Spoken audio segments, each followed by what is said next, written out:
بسم اللہ الرحمن الرحیم۔ زندہ سماج تبلیغی پیدا نہیں کرتے بلکہ عقل و خرد کی مدد سے مسائل کا حل ڈھونڈتے ہیں اور عمدہ اخلاقیات کو بھی پروان چڑھاتے ہیں۔ یہ تحریر سوئٹزرلینڈ کے بارے میں ایک چینی طالب علم کے تجربے اور مشاہدے کی کہانی ہے جو میں آپ کی سماعتوں کی نظر کر رہا ہوں۔ وہ طالب علم کہتے ہیں کہ جب میں سوئٹزرلینڈ میں تعلیم حاصل کر رہا تھا تب میں نے سکول کے قریب ایک مکان کرائے پر لیا۔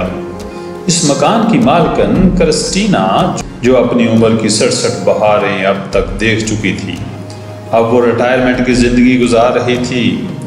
اس سے پہلے وہ ایک سیکنڈری اسکول میں استانی تھی۔ سوئٹزرلینڈ کی پینشن بہت اچھی ہے جس کی وجہ سے اس کے حامل کو اپنی زندگی کے بقیہ سالوں میں کھانے پینے اور سر چھپانے کے لیے ٹھکانے کی زیادہ فکر کرنے کی ضرورت نہیں ہوتی۔ وہ اپنی ماہانہ پینشن پر بآسانی گزارا کر سکتی ہے۔ تاہم میں نے دیکھا کہ وہ مالکن کام کرنے کی بہت شوقین تھی۔ وہ ایک 87 سالہ بوڑھی عورت کی خدمت اور دیکھ بھال کر رہی تھی۔ میں نے ایک دن اس مالکن سے پوچھا کہ کیا وہ پیسہ کمانے کے لیے کام کر رہی ہے؟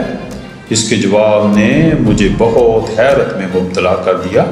میں پیسہ کمانے کے لیے کام نہیں کرتی بلکہ میں اپنا وقت ٹائم بینک میں جمع کرتی ہوں تاکہ جب میں بڑھاپے میں اپنی ضروریات زندگی پوری کرنے سے قاصر ہو جاؤں اور کام کاج نہ کر سکوں تو میں اسے واپس لے سکوں۔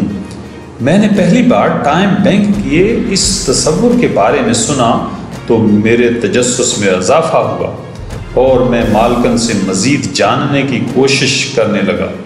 دراصل ٹائم بینک ایک پرانا پینشن پروگرام تھا جسے سوئس وفاقی وزارت برائے سوشل سیکیورٹی نے متعارف کروایا تھا کہ جوانی میں لوگ بوڑھوں کی دیکھ بھال کر کے اپنے وقت کو محفوظ کریں اور جب وہ بوڑھے ہو جائیں، وہ بیمار ہو جائیں یا انہیں دیکھ بھال کی ضرورت ہو تو وہ اسے واپس لے سکتے ہیں۔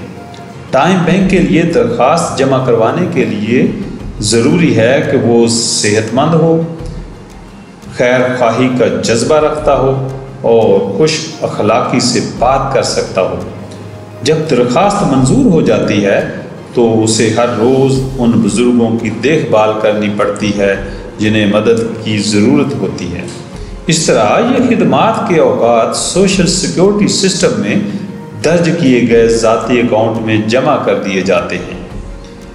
میرے کرائے کے مکان کی مالکن ہفتے میں 2 دن کام پر جاتی تھی اور وہ 2 گھنٹے بڑھیا کی مدد کرتی تھی، اس کے لیے خریداری کرتی تھی، اس کے گھر اور کمرے کی صفائی کرتی تھی، اسے دھوپ کے لیے باہر لے جاتی تھی اور ان کی عیادت کرتی تھی۔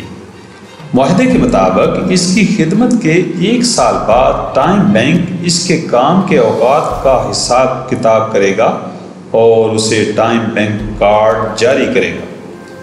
جب اسے کسی کی دیکھ بھال کی ضرورت ہوگی تو وہ اپنا ٹائم بینک کارڈ استعمال کرنے کے لیے اپلائی کرے گی۔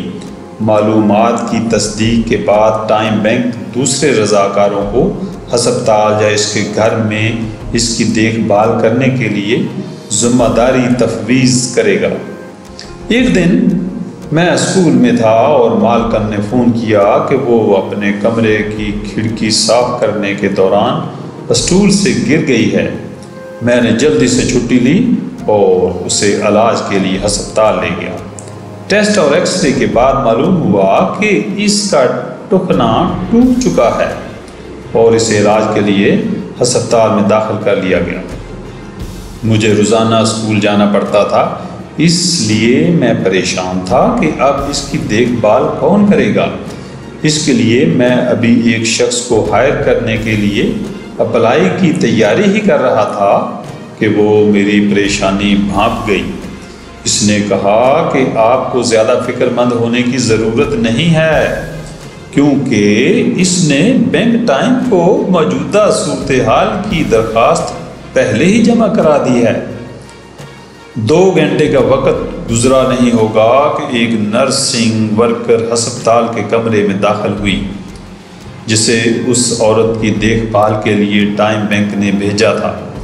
1 مہینے تک وہ نرسنگ ورکر اس مالکن کی دیکھ بھال کرنے کے لیے روزانہ آتی، اس کے ساتھ گپ شپ کرتی، اس کی بیمار پرسی کرتی اور اس کے لیے کھانا بناتی۔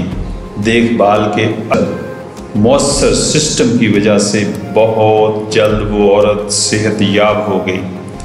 جب مالکن تندرست ہو گئی تو پھر اس نے اپنا کام شروع کر دیا۔ وہ ہفتے میں 2 روز خدمت کے لیے جاتی اور اپنا وقت ٹائم بینک میں جمع کرواتی، اور وہ مجھے بھی کہا کرتی تھی کہ وہ اپنے تندرستی کے ایام میں ٹائم بینک میں زیادہ سے زیادہ اپنا وقت جمع کروانا چاہتی ہے۔ آج سوئٹزرلینڈ میں بوڑھے اور ضرورت مند لوگوں کی دیکھ بھال اور مدد کے لیے ٹائم بینک کا استعمال ایک عام معمول بن گیا ہے۔